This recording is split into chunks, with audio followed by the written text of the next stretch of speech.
Class room లో మీరు బయటికి వెళ్దాం, గోడ దూకడం, ఇలాంటివి కొనుక్కోవడం, ఇలాంటి పిచ్చి పిచ్చి వెదవేషాలు వేయకండి. ఈ ఏజ్ లో మీకు 15 నుంచి 18 సంవత్సరాల వయసులో మీకు ఏమనిపిస్తుందో తెలుసా? మీకేమనిపిస్తుంది అంటే ఏం చెప్పినా చాదస్తుగా ఉంటది. ఆ టీచర్కి ఏదో ఏం తెలియదేమో, ఏదో వాగుతున్నారు, ఆ మాస్టర్ ఏదో వాగుతున్నారు అనిపిస్తుంది. ఇప్పుడు వాగుడే రేపు నిత్య జీవితంలో మీకు 25 ఏళ్ళు, 23, 24 సంవత్సరాలు వస్తాయి. ఆ ఏజ్ లో తెలుస్తుంది టైము, ఈ సమయం విలువ. మనం చేసిన ఎదవ పనులన్నీ ఆ రోజు గుర్తొస్తాయి.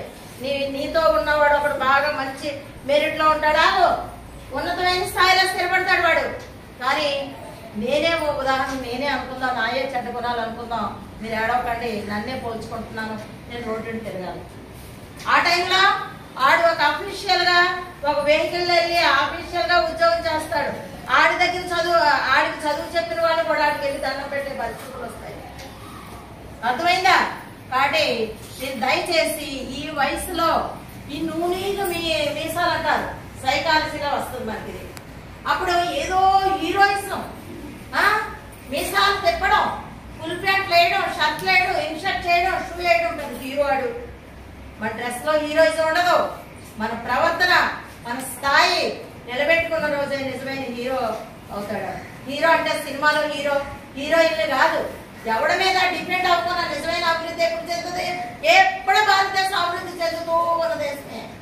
మనలో ఎప్పుడైతే మార్పు వస్తుందో, మనం ఎప్పుడు ఎడ్యుకేట్ అవుతామో, అందరినీ ఎడ్యుకేషన్ లిటరసీ తాలూకా పర్సెంటేజ్ పెరిగినప్పుడు, మన ఆచార వ్యవహారాలు కానీ, మన బ్యాడ్ హ్యాబిట్స్ అన్ని తగ్గినప్పుడు కానీ ఈ జైళ్ళన్నీ ఎదిగొచ్చాయి. మనలో ఉద్రేకాలు, ఎవడన్నా కొడితే కొడియాలండి, ఎవడన్నా చంపండి చంపియాలి. తర్వాత ఏం జరుగుతుందో ఆలోచించాం మనం. కాబట్టి ముఖ్యంగా కాలేజీ స్థాయికి వెళ్ళే స్థాయి మీది. అమ్మాయిలైనా అబ్బాయిలైనా చాలా భద్రంగా ఆలోచించండి. అటువంటి సార్ చెప్పారు చక్కగా, ఈ పొగాకు కానీ, ప్యాకెట్లకు కానీ, తాగుళ్ళకి కానీ దయచేసి బాక్స్ కాకండి. ఇంకో విషయం తెలుసా, కోకోకోలా కూల్ డ్రింక్స్ ఉంటాయా, అది కూడా మంచిది కాదు మనకి. మీరు చిప్స్ ప్యాకెట్లు తింటారు, అందులో కొంచెం ప్లాస్టిక్ టైప్ ఇవన్నీ కలుస్తాయి టేస్ట్ కోసం. తినండి. ఇక్కడ పప్పులు పెడుతున్నారు, గుడ్లు పెడుతున్నారు, ఎన్నో పెడుతున్నారు ఆహార పదార్థాలు. ఈ రోజు ఎంటీఎం అనేది మనకి ఎందుకు పెడుతున్నారో మీకు తెలుసా? తల్లిదండ్రులు పనికి వెళ్ళిపోతున్నారు, పిల్లలకు ఆహార పదార్థాలు ఉండట్లేదు.